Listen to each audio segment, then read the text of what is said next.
I'm going to introduce her properly in my mind. Although I do care what Christian thinks, in this case, I don't care what Christian thinks. The Switchblade, everybody. Rachel Silvestrini joining us. How are you doing? I mean, to be fair, it is official. I am the Switchblade. That's been. Oh, is it? Yeah, I mean, he introduced me as the Switchblade my last like 3 matches, I think. Oh, he did. Yeah. So power of the people, guys. And I will say this, because literally it got to the point where he kept texting me and was like, please get these people to stop. And I'm like, I'm not encouraging them. Like, you're the one that brought it up on screen. And then everybody took it and ran with it. And I love it because I get to be a little sassy and a little stabby. Yeah, I like it. It's very nice. Let's get started in a little bit of draft, maybe not draft, a little bit to do with the draft, not really, maybe. Well, we had a guest on a couple weeks ago, and it was post draft, and he was alluding to quite possibly Ben Goddard teaming up with Paul Preston. That would be a stellar team.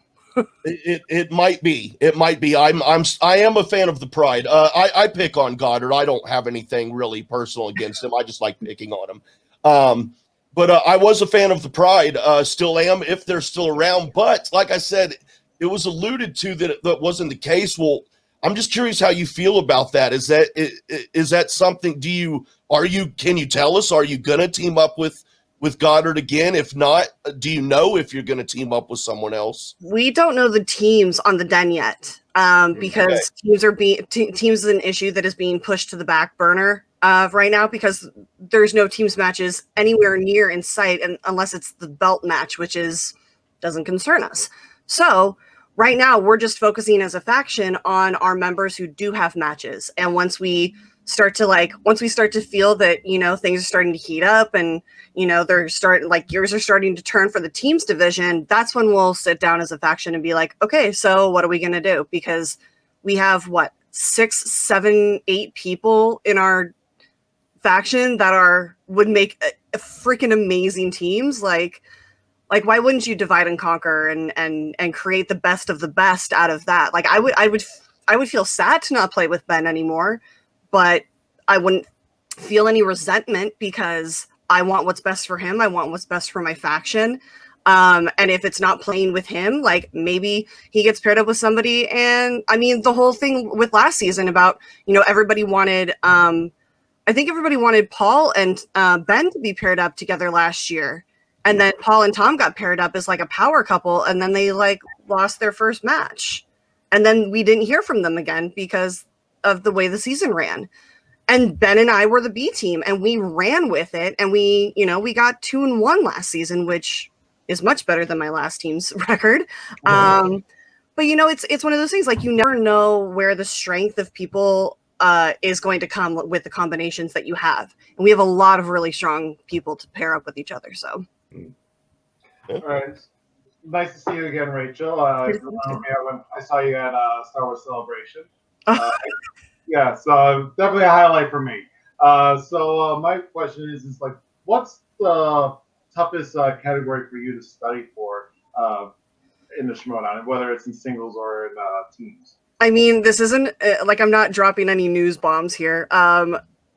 Movie release dates, I think, are universally one of the hardest to unless you have that brain for it. Like if you have that brain, like if history was your best subject, then you're great at movie release dates. Sadly, mine was not, because you can't BS your way through history class. It's all based on facts.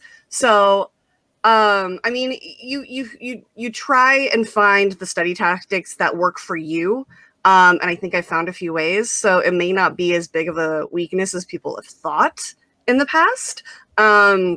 But you just keep working on it, and things always slip through the grate anyway. You can study Tarantino for a month and get it down really well, and then move on to other subjects, and then you come back a year later to Tarantino and you're like, shit, what was that again?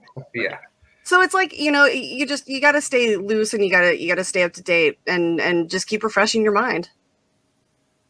And now it's my turn. Now I'm happy to talk to you again. It's been a while, Rachel. I'm really happy to talk to you. Last time we talked, we bonded for almost an hour after the show about Kevin Smith. So this is a Kevin Smith oriented question. Do you hear any rumblings about an exhibition match for Kevin Smith? And if there is one, do you think he could beat his own category against them? I think that if there is going to be a Kevin Smith off, like this is what I've pitched personally to Christian. Okay. Especially after, because I was like, before I was like, I would love to do a Kevin Smith off, but like facing him would just be like, you know, I would have to have like a 5-point handicap for that, because like you're literally quizzing somebody about the things that they've lived through, and like that's a little on uneven ground. I mean, for a face-off, it's going to be deep questions, so like, right? It's going to be like the deepest of deep cuts. So what I proposed to Christian was, because Jericho had that whole like, I can answer any Kevin Smith question. I was like, oh, that's adorable. I would love to do a Kevin Smith off against Jericho with Smith at the table. Oh, that would be. I like that. I like that. Yeah. And if there's one person that, you know, would probably take it to heart, is Jericho, because he needs some redemption right now. Let's just say that. Yeah, but he's still gonna lose. I mean, I don't know. Like it wouldn't count against his record, because it would be an exhibition match. But I think that it would be really, really fun, and I think that it would be such a great way to like even just be like an undercard for a live event, you know, like that would just, first of all, live events are just going to get everybody so hyped to begin with. But like, if you throw that on the undercard, like forget about it. It'll be sold out in like 3 seconds. I do think that Kevin should invent his own like new round in the middle of it, where he just comes up with 3 questions on the spot. They're not even about his movies. They're just about his life in general. He's like, what car did I drive in high school? I'd be totally fine with that. I think the answers would be hilarious. And how awesome, instead of Christian, we got Kevin Smith, but we got Jason Mewes as well on the table. That would be, I would die in the spot. It would be a 7-hour 5-point match. Like they would get to like 3 questions and then have to do the 5-pointer, because we would just be like, they'd be like, the theater's kicking us out soon and we still have 3 matches left to play. Which I mean, you know me, I would probably just like walk outside and like step in front of a bus and be like, life isn't gonna get any better. But no, it would be amazing. Anything. Christian knows that, you know, he even mentioned it on SEN Live a few months ago. He's like, if I do an exhibition match with Kevin Smith and I don't include Rachel, like she'll burn my house to the ground. And I'm like, it's nice to know that you know this. Yeah, at least he's aware. He knows things, right? He knows. Yeah. Right. I know one of you other fellows has had another couple questions. Go ahead. Yeah, I've got one here. I'm so excited. It's been a long time since I talked to you also, Rachel, and then that show wasn't doing video. So, and whenever I get to talk to people again, and it's the first time seeing them on video, I'm just starstruck, man. I'm here to enjoy it. Drop it. I put my pants on one leg at a time if I ever decide to wear pants again. One of us is not wearing pants. Guess who? 2 other teams out there. The sweatpants count. I got a question. So I actually wanted to post this, but I forgot about it. What? Are you gonna? Yeah, it's Babel. Oh, I'm sorry. Double D, come on, man. Follow the structure. You can go. Okay, go ahead. No, we're out of structure. Fuck it. Yeah, well, I'm the producer. You're not supposed to say that to the producer. Yeah, also, my head's gonna pop off. Yeah, and I'm the one who wrote the notes. Also, I literally like I said, I'm to starstruck. And Maple Dan still can't get his question in because Yep. No, I tried to start it, and then my internet completely cut out. Like, it was awful. Okay, so go ahead, Maple Dan. I'll let you go first. Yeah. So I've got like 2 questions here, but it's mostly the first half of it was about teams, which you're not totally sure of, but there are 2 teams that you've taken losses to that are still out there. Corruption from Inky and the Brain and Final Exam from the Pride. Is there one of those that you really want revenge on in this new season, or is it one of your singles competitors? I mean, I would love to face. I mean, I would. One of my losses in singles is to Paul, so like I can't face him. I would feel weird to face him now. Like we also started off as like super close friends, so like it would be weird to face him again. But I would love to face Roka because that came down to a 5-point question. And nobody gives me credit for that, which is fun because I'm like, oh yeah, he's a 4 or 5 time champ, and nobody thought that I had a chance of beating him, and you should have felt the tension in the room that day. And I would love to take on Liz again, just because, you know, that was a runaway match for her, and I tried to make it as close as possible, but I had a bonehead call on my part, and I would love it for it to be more of like an even keel, like blow for blow match, like I know it should have been. I would love to face Corruption again. I think that would be so much fun. Just because like that was my very first match and I had no idea what I was doing. I mean, like you have an idea and you watch the matches and you go to the tapings and you have an idea, but once you're in front of the lights and in front of the cameras, it's very different, and it kind of took me aback, and it took me like halfway through round 2 to to the start of round 2 to really get my footing. And then I got to be sassy because they missed so many Matthew McConaughey questions. So I would love to face them again. That would be a fun redemption. I mean, yeah, Final Exam was amazing and brutal, but it was also like, I think it was right when we figured out that like Corona, baby. Yes, Sorry. she would make a bit too much noise. So. Oh my God, look at those eyes. Also, she made her first appearance when your manager, Kate Muller, was on. Hi. Say hi, Luna Jade. Say hi to everyone. Hi, is Luna officially a Den fan? Oh yeah, for sure. It's twice she's talking to them. I think she refuses to talk anyone but Den members now. It's because she's a couplet. Look at her. Hi, Sleepy. Oh, she's adorable. Sorry. Yeah, she's making a little flat Lisa. And she wants to be a star. We pause for baby talk because Rachel is a sucker for adorable children. I don't want any, but I love playing with them and then giving them back at the end of when they start crying. Especially she's at an age she just wants to put everything in her mouth right now, so we have to be careful. Oh, that's always fun. Yeah. I always floors are super clean. I got a lot of chores that I could use done. But yeah, yes, no, I think I'd love to face anybody at this point. Like I want to get back. I want to get back in the ring. I want to, start proving to people that, 12th round doesn't mean worst in the faction, or 12th pick doesn't mean worst in the faction. Yeah. Like baseball players, like center fielders don't get mad when they're drafted later in the draft. Like they're still playing. There's like, you need a center fielder. You need somebody to fill that spot. Like you're part of the team. Why be angry about that? Also, like, have there been any conversation? Oh, sorry. Go ahead. Yeah, I was just gonna add to that. Like, Frenchie will get this, but like all hockey talks about, like, unless they're the best player in the world, you don't take a goalie until the 3rd round. Right. Like, unless you can argue he's first, don't take him. Unless you carry Price, yeah, or Marc-Andre Fleury, you don't. He was taken first, though. Oh. But I'm just curious, like. Jay Wade keeps harping on me, saying like you're nuts for being on a Harper bandwagon. Defend me, like I'm not nuts, right? Harper's gonna be the next best thing. Harper is an amazing competitor. He does have a mental edge that nobody else in the league has, and that I think is invaluable. He also has a rabid faction behind him, prepping him, and not just prepping by throwing questions at him, but like we are talking gameplay, we're talking strategies, we're talking how to get into his head during social media and with the promos and everything. Like we are on the attack this season, and it doesn't matter who, we're going after you.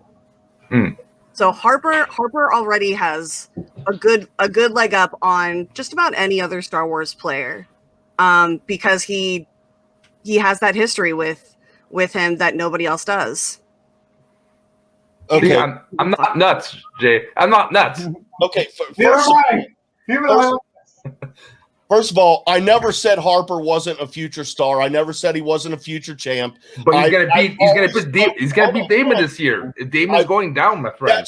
But that's the point. Your question was, who will dethrone Damon this year? No, Will Damon he be dethroned? And I don't think he will. Therefore, but that doesn't mean I don't think Harper can't do it next season. You said this season. Yeah. So don't make it out like I'm knocking on Harper. No, wait. I have a question for Jay Wade then. What do you think a season is going to do for Harper? What do you mean? Like what do you think the difference is going to be between this season and next season for Harper? That he's already not getting prepped for by us. I just don't think I don't think the Emperor is ready to be dethroned yet. He's still ready to be dethroned in Revenge of the Jedi or Return of the Jedi either. I just don't feel it, man. It's a gut feeling. I just don't feel it. That's a valid feeling. It's a wrong feeling, but it's valid. Another wrong feeling is how I seem to think that the Cincinnati Reds are going to do decent every single year, and it's just a gut feeling as a sports fan. I don't know. And I get it. Every year, I'm like, the Canadians are winning the championship, and then nothing. I know, I'm a sports fan. I totally understand. And as I was explaining, like it takes so many matches to get to the championship that, like, especially from the rookie spot, and like if you lose any of those, you get pushed off into either the tournament scene or the following season. So it's not a matter of can he beat Alex, it's more a matter of can he get there.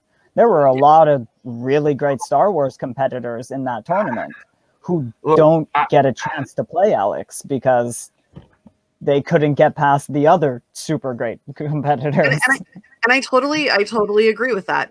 But I'm telling you, it's the likelihood of Thomas not getting to that level is so minimal. Like, I have pure faith in him. And look, Mabel, but I'm just saying not this season. That's all I'm saying. Look, yeah, like there's something about him, like I mentioned before, he has this emotional maturity, this logic, this way of presenting himself. He knows he's gonna win, but he ain't no Hannah. He ain't no like cockiness about it. He just knows. Yes, I said Hannah. but he has no cockiness. He just knows he's gonna win without no presumption. It's like he's talking about Schmoedown like he's been watching for 8 seasons. The conversations you hear and the way it's not just the things he says, the way he says it, the little intricate things he's been analyzing.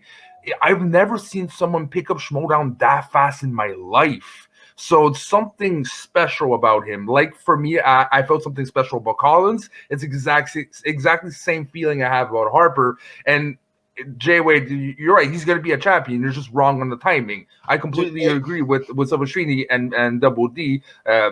He's definitely, this is his season. And Damon, you met your match. Everything you're saying right now, I said about Robert Parker last season, as did so many more, and he didn't live up to it. Now, that's not to say that he's not going to live up to it this season, but it just means that there was that hype. There was that.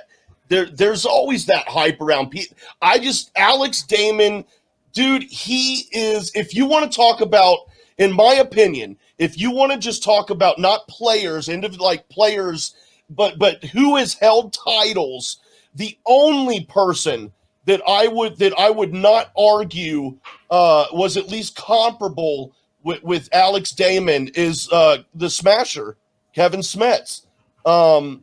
I could never argue that. But other than him, I will argue, if you want to say Dan Murrell, a title holder, against Alex Damon, who's a title holder, I'm sorry, but Damon is far more impressive than Murrell. He's far more impressive than any team's title holders. Hey, man. And I see Double D over there like, I got to say something. Okay, I got to say this. Okay, so there's something in statistics called a bell curve. And basically what it is that, let's say you have 100 students making a test, and you want to find the averages of all the tests and where they fall on a curve. It's called a bell curve because it looks like a bell. On this side, it's the best. On this side, it's the worst. And as you get towards the center, you get the averages. So, and I did this for Roca and Chandra to kind of give this a preview for next week. And I found where they fall on this bell curve. And guess what? Dan Murrell outbeats everyone. He's the only one in this side of the area that's the GOAT. I have not done this for Damon, but I'm telling you, he's probably going to be out on this side. So you can rate this. You can compare it. So that's why I was getting frustrated with you, because I have done it. If you do want to win me over, facts and statistics are the best two ways to win me over on any argument. So you add Damon into this and present it next week, and you give me the numbers showing that I'm wrong in that opinion of mine, because I don't know. I'll do that. I'll do that. I just won't have anything for Harper, obviously, but I also compare where Demalanta is, where Laura Kelly is, and where Ace and No, do just champs. Only people who have held titles. I want the statistics and all their stuff to show only of all of the title holders who has the best numbers. Fair enough. And I would be willing to bet it's going to be Alex Damon. Ken Epsock, where they fall in. But I'll tell you, you can't compare champions by averages. I don't think so. They're too, like, you can't compare like a singles to an IG. Somebody like maybe somebody who's in singles doesn't know IG. Okay, so let's move on. They're two different divisions. They're two different kinds of genres and stuff like that. You can't. Jay Wade, God bless you. God bless you, Jay Wade. I know. God bless you. Rachel, y'all need me for this? I'm saying, like, Rachel's on. Stop arguing. I know. Well, I was just about to ask Last you. time coming on this. Do you have any final thoughts on this? Or anything for that matter. My final thoughts? I think comparing the divisions is like comparing apples to Volkswagens. Very different things. I think that Thomas Harper will have a Star Wars belt by the end of the season. I think that the Den is going to be extremely tough to beat. I think a lot of people should be scared of us. And I'm just excited to start the season and prove a lot of people wrong. Excellent. Yeah, we're all looking forward to that too. And I got a call from Saul last night when he's taking a break from some training, and he sounded intense. Like, he wasn't like, there was nothing stressful like a situation, but he was like, yeah, I'm taking a break from training. He just sounded like he was in the zone. So Saul has turned into Smog at this point. Like, he's just like a fired up dragon that somebody stole his gold and he's pissed. Yeah, he's on the rampage. Yeah, I'm definitely looking forward to that rematch with him and Hannah, and also looking forward to see who your new teammate is if it's not Goddard. It'll be interesting to see what happens. You know, like, you guys were definitely the top team for the faction, so maybe it would do good if you can each find a separate partner and split the goods and get, hit people with more power. That might be good, but we're gonna keep an eye on it for sure. Thank you very much for your time. Of course. Anytime, guys. It's always good to be back. Oh, yeah. I really appreciate it. The Switchblade, everybody. Thank you so much. Good luck this season.